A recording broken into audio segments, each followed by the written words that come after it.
Joshua chapter 4. And it came to pass, when all the people were clean passed over Jordan, that the Lord spake unto Joshua, saying, Take you 12 men out of the people, out of every tribe a man, and command ye them, saying, Take you hence out of the midst of Jordan, out of the place where the priest's feet stood firm, 12 stones, and ye shall carry them over with you, and leave them in the lodging place where ye shall lodge this night. Then Joshua called the 12 men whom he had prepared of the children of Israel, out of every tribe a man, and Joshua said unto them, Pass over before the ark of the Lord your God into the midst of Jordan, and take you up every man of you a stone upon his shoulder, according unto the number of the tribes of the children of Israel, that this may be a sign among you, that when your children ask their fathers in time to come, saying, What mean ye by these stones? Then ye shall answer them, that the waters of Jordan were cut off before the ark of the covenant of the Lord. When it passed over Jordan, the waters of Jordan were cut off, and these stones shall be for a memorial unto the children of Israel forever.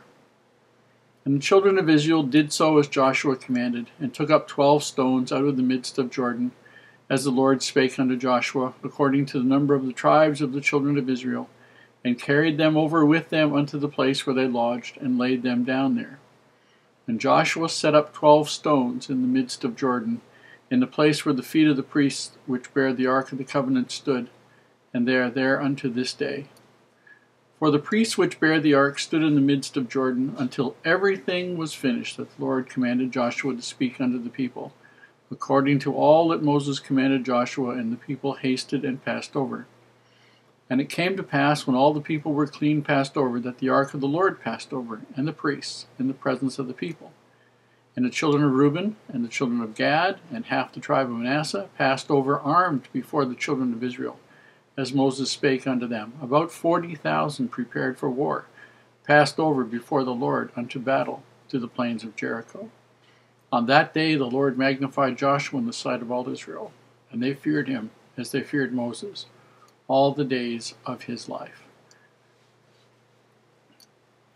And the Lord spake unto Joshua, saying, Command the priests that bear the ark of the testimony, that they come up out of Jordan. Joshua therefore commanded the priests, saying, Come ye up out of Jordan. And it came to pass, when the priests that bear the ark of the covenant of the Lord were come up out of the midst of Jordan, and the soles of the priests' feet were lifted up unto the dry ground, that the waters of Jordan returned into their place, and flowed over all his banks as they did before. And the people came up out of Jordan on the 10th day of the first month, and encamped in Gilgal, on the east border of Jericho. And those 12 stones which they took out of Jordan did Joshua pitch in Gilgal.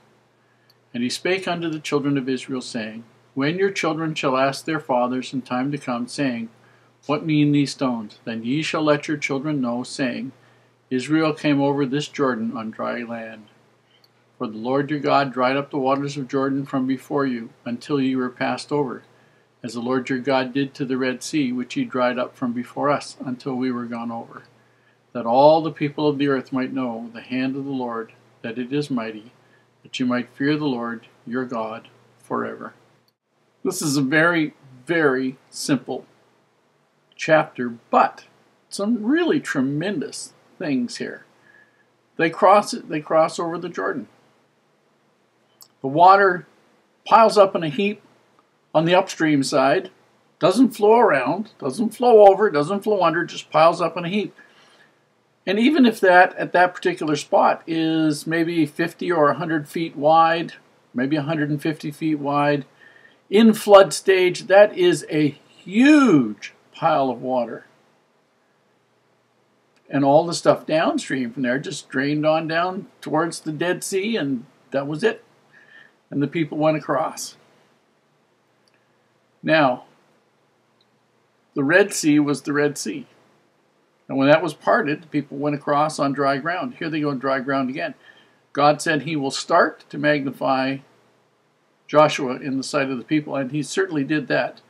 If you can part the waters of a fast-flowing river, you've done a magnificent job. And the says, in the sight of all the people. And the Ark of the Covenant was with the Levites, standing in the middle of the river, till all the people went over, and then they came out. And as soon as the feet of the Levites got on solid ground, the river went back to the way it had been. Now, I've commented before on the idea of these standing stones, the 12 stones it picked up. Don't think of these things as little dinky rocks or pebbles. They weren't. The tradition was that you got large rocks, man-sized rocks if possible, and you planted the things so they stuck up vertically in the soil. And people would, in their travels, pass by these, and they would ask whoever was in the neighborhood, well, you know, I see these 12 stones up there on the hill.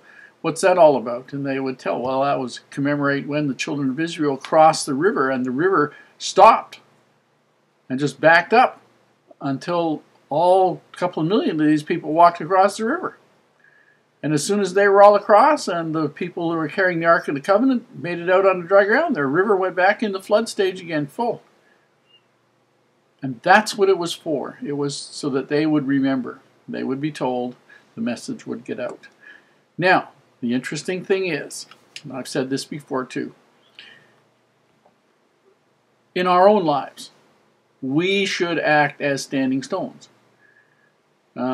Not stand still, not get planted someplace, but we should be outstanding in something so that people looking at us will say, you're different.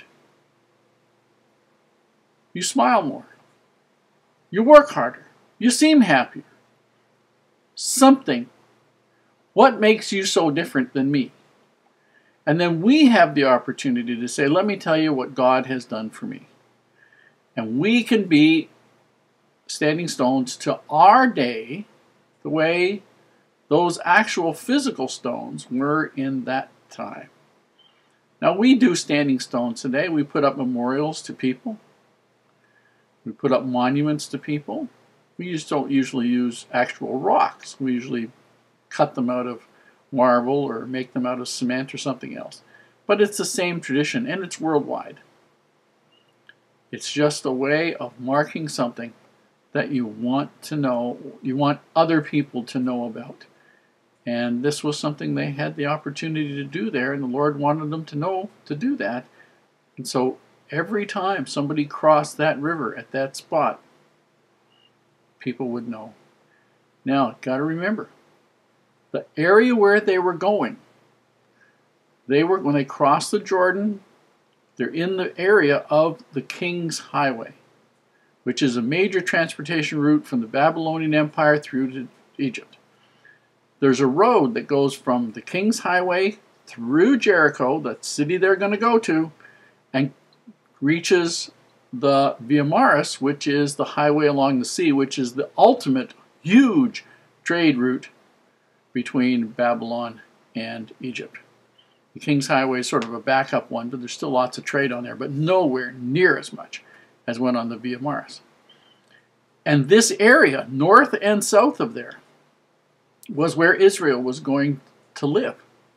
And I thought Heavenly Father had put them in a backwater area so they'd be out of the way, but He didn't. He put them dead center in the busiest transportation spot on the face of the known world. And their job was to serve as a nation, as a standing stone of what God had done. And if they had lived up to that, they would have had a powerful influence, even more so than Solomon had later on. But, as is often the case, with us as individuals sometimes, and with nations, failed to live up to the potential. We'll see how it happened and why it happened. It's a sad story, but we can learn from it, and we can be better ourselves because we can see how other people were influenced badly and how we can learn to be better.